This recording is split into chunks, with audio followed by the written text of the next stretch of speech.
All right, who do EVs appeal to? Democrats. Who should I piss off? Democrat. That just made no sense. I've never seen activity that's more contrarian to business interests. 75% of Republicans would never consider buying an EV. So who's he trying to appeal to? And there's no automotive company in the world crashing faster in terms of revenue than Tesla right now. Support for the show comes from Adobe Express. These days, there are a million different ways to reach your customers, but that can also mean a million different pieces of content. It can be overwhelming. Adobe Express can help with templates, brand kits, and generative AI that's safe for business. Your team can create its own content and it will always be polished and professional. When everyone can create content themselves, it's easier to get on-brand content out in the world faster. Go from cookie cutter to class of its own. Switch to the quick and easy app to create on-brand content, Adobe Express. Learn more at adobe.com/express/business. True story. I have used Adobe Express and I was shocked how easy it is to use and produce content.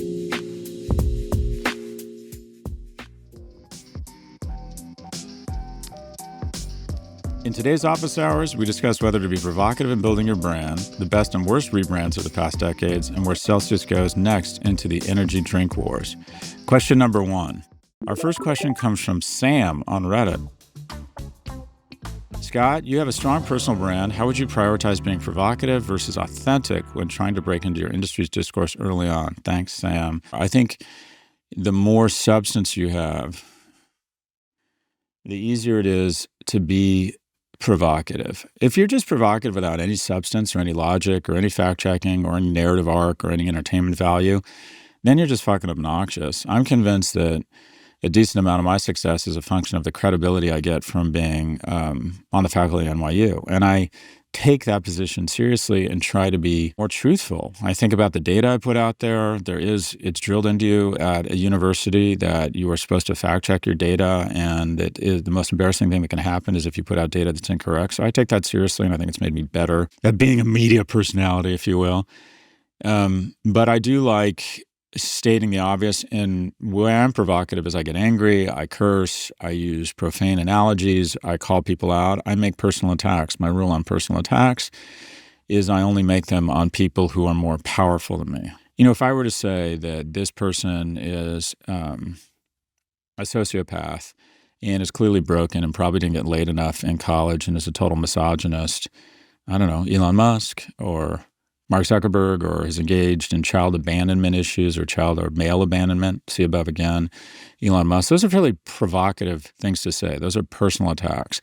But one, I think they're true. I have receipts, whether it's reporting from the New York Times or the Wall Street Journal, that in fact says that Elon Musk is a rabid drug addict. And also I have powers of observation where I can see him in the White House where he looks like he's on about too many hits of Molly at a Kygo concert. Which sounds like a good time to me. I just would probably not do that before showing up to the White House with a black eye. Jesus Christ. Seriously. We treat the guy like he's a fucking runaway teen, and in a year and a half he's going to start getting AARP mail. Grow the fuck up, you weirdo. I think that essentially the combination of the two. So, all right. Your larger question is, how do you build your personal brand? You want to think about what your brand stands for. And if it's, let's talk about it in the context of professional behavior. Find a subject where you can go really deep and become a mild expert on. No more than anyone about deep water economics or blue water economics or valuation of the biotech industry or how influencers go up or down or how they leverage YouTube. Find a very narrow piece of the world and try and own it, and then start producing content on it. And what is success? Success is a series of small demonstrations of discipline every day. If you work out 20 or 30 minutes every day, within 12, 18 months, you're going to be a big fucking stack of awesome, right? You're going to be fast, agile, and strong. If you produce one piece of content every day, or maybe a really solid, well-produced piece of content once, twice, 3 times a week, before you know it, it aggregates and it builds up. It's like investing, you know, $100 a week. If you're disciplined, by the time you're my age, you're kind of done financially. That's what success looks like. So we're going to find a narrow niche content area. We're going to start producing content every day on it. And then if you want to make a provocative statement, I think America could end with a whimper. I said at the opening of this show, or the opening of my other Prof G pod, that you could have Texas, California, the Midwest and the East split into kind of 4 European Union-like countries focused on technology, oil and gas, manufacturing, and financial services, and do trade with their own partners, have their own currency, their own militias, and essentially America breaks up with a whimper. That's a fairly provocative thing to say, but I think it's interesting. I think there's data there. I think it makes sense when you hear it, or at least hear me kind of articulate it. And I'd like to think that some of the substance I've put out and some of the effort I put around pulling together data makes a provocative statement a little bit more interesting. So what are we going to do? We're going to find a niche that we can sort of own. We're going to start producing content on a regular basis and hold ourselves accountable. Provocative is a loaded word. I try not to say things that are just bullshit that I know are going to inflame people. In some, you want a peanut butter and chocolate of substance and rigorous analysis, and then be willing, if you believe something, to say something, even if it's not part of the narrative. I think that's the real thing that's provocative or interesting, is occasionally just going where the truth takes you, regardless of who it's going to offend, even if it offends your own tribe and the own orthodoxy that you've been taught to buy into if you're either team blue or team red. If you're not pissing off people and saying shit that you don't get pushback on, it means you're probably not saying anything. So what are we going to do? Again, identify the niche, weaponize social media, piece of content on a regular basis, and instead of pursuing the provocative, pursue the truth regardless of who it offends or whether it supports an orthodoxy that you've wanted to sign up to. Appreciate the question. Our second question comes from Natural Swimming 247 on Reddit. They ask, what's the best rebrand of the past decade and the worst? I have an easier time with the worst than the best. For the best, I think the branding for the Premier League, the colors, the lion, and they've done a great job of trying to build up their individual brands within the portfolio and then the parent brand. I think it's just so well executed and so clean over the last decade. Dunkin' Donuts going to Dunkin' was sort of a small piece of genius. The worst, hands down, is the brand destruction around Tesla. And that's just fucking stupid. All right, who do EVs appeal to? Democrats. Who should I piss off? Democrat. That just made no sense. I've never seen activity that's more contrarian to business interests. His political action, specifically swallowing a red pill the size of the Lusitania, 75% of Republicans would never consider buying an EV. So who's he trying to appeal to? In Northern Europe, the sales are off 50, 60, and 70%. His sales are down 11%. In California, Tesla's brand or Tesla sales declined 20% year on year. There's no automotive company in the world crashing faster in terms of revenue than Tesla right now. Oh, wait, I thought of another one, probably the worst, going from HBO to HBO Go to HBO Now to HBO Joey Bag of Donuts to HBO Diet Coke to Max.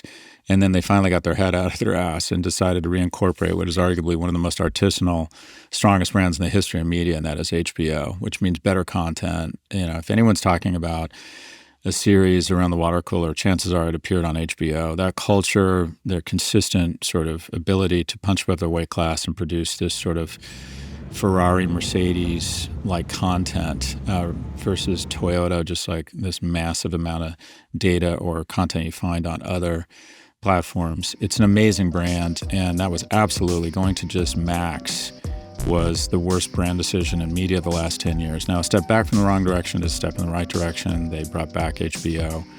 But that it's amazing that they would be that stupid to ever even consider that. We'll be right back after a quick break. Fox Creative. This is advertiser content from Adobe. As the head of marketing for a big box retailer, I track a lot of moving parts. In addition to our online presence, we have hundreds of locations in dozens of countries. We're about to launch a full refresh of our brand. The new look and feel is a lot bolder and brighter. With all of the changes, our teams still need to create content fast and follow the new brand guidelines. That's why I chose Adobe Express. For members of the marketing team like me, this brand refresh means we have to work together to create a ton of content for different channels. We need to be consistent, but also fast and flexible. Adobe Express has us covered. Generative AI that's safe for business lets us create new content in seconds. Brand kits let us centralize our design assets so we can always access or share the latest and greatest. Collaborating with my team members has never been easier. And you know what? We're having more fun, too. Adobe Express, the quick and easy app to create on-brand content. Learn more at adobe.com/express/business. welcome back. On to our final question from This Kills My GPA on Reddit. These people are genius. Celsius has built a formidable brand in energy drinks, viewed as a lighter, healthier product despite higher caffeine content, popular among women and those interested in fitness, and the opposite of the gamer bro of the other energy drinks. They trade at a lower price of sales than Monster despite plausibly having more growth ahead and room to expand internationally. However, they don't have that one flavor like OG Red Bull. And instead of getting acquired, they spent over $1 billion acquiring their closest competition. Where is or should this brand be headed, John? I don't know this market very well, John. In 2022, PepsiCo invested $550 million in Celsius. Jesus. In 2024, Celsius made up 9% of the U.S. energy drink market by volume. Monster led with 46.6% of volume share, with Red Bull at 20%. Celsius ad spend is rapidly growing, $85 million in 2022, $160 in 2023, $220 million in 2024. I just came from Summit in Detroit, and it just seems like anyone and everyone is starting energy drinks or different CBD-infused sodas. It strikes me that the whole space is just so incredibly crowded. They kind of have a mixed financial picture. In the first quarter of 2025, revenue of $320 million dropped by 7% yearly. Well, that's enough for me. If it's trading at a P of 120 and it's not growing. Revenue growth should improve in the near term due in part to the Alani Nu takeover. Alani Nu! I think that's a hotel I want to go to after my 5th divorce in Hawaii.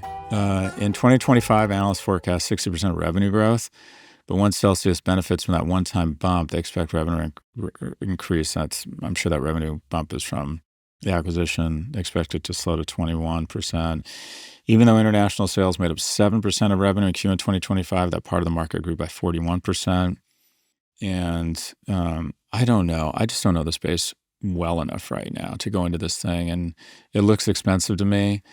But, what I would suggest is if you like the space, go into an ETF focused on the energy drink space and get a little bit of all of it, because what you're trying to do is stock pick relative to the rest of them. And I don't know if that's a good idea. Long-winded way of saying I don't know, but thanks for the question. That's all for this episode. If you'd like to submit a question, please email a voice recording to officehours@profgmedia.com. Again, that's officehours@profgmedia.com. Or if you prefer to ask on Reddit, just post your question on the Scott Galloway subreddit, and we just might feature it in an upcoming episode.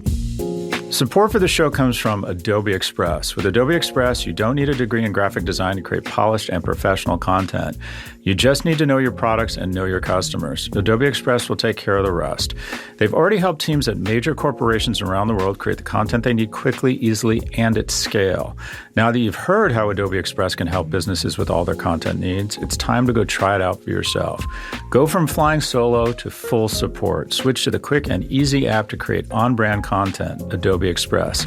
Learn more at adobe.com/express/business. True story, I have used the product and was genuinely impressed with how easy it is to create on-brand, elegant content and then push it out really easily.